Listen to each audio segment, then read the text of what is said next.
So number 59 is fairly involved. We've got to keep track of a lot of moving pieces here. First of all, I'm going to substitute 1 into the first derivative right away, and then take this, find f double prime as 2ax plus b. Now we're given that this is 6. So we get two statements fairly quickly here. Negative 6 is equal to a plus b because x is 1. And then f double prime, if we substitute a 1, we get 2a plus b is equal to 6. So we now have a system of linear equations here. And the easiest way to do this is just to subtract the second one from the first.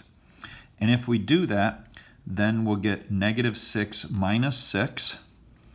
And on this side, a minus 2a gives you the opposite of a. The b's are going to cancel out. And so then we get a equals 12.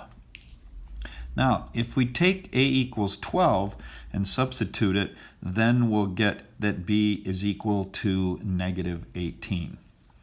So now we have a few pieces given that we can plug in for the original statement that we were given with f prime. So if f prime was ax squared plus bx, we now have f prime is 12x squared minus 18x. And now we can find an antiderivative, which would be 4x cubed minus 9x squared plus c.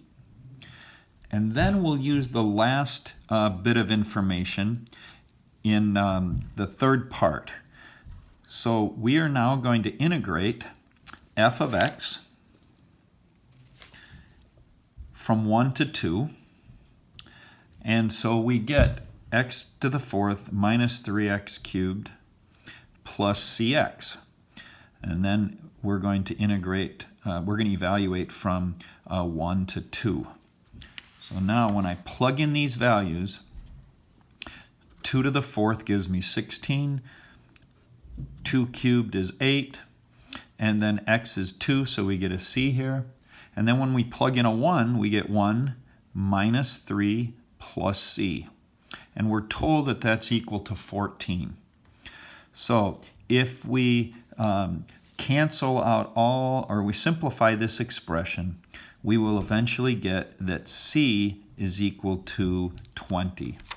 And so now we can confidently say that f of x, okay, and I ran out of room here, so now I'm going to rewrite it here. I'm given that f of x is 4x cubed minus 9x squared, and then c equals 20. So then f of x equals 4x cubed minus 9x squared plus 20. There's your final answer.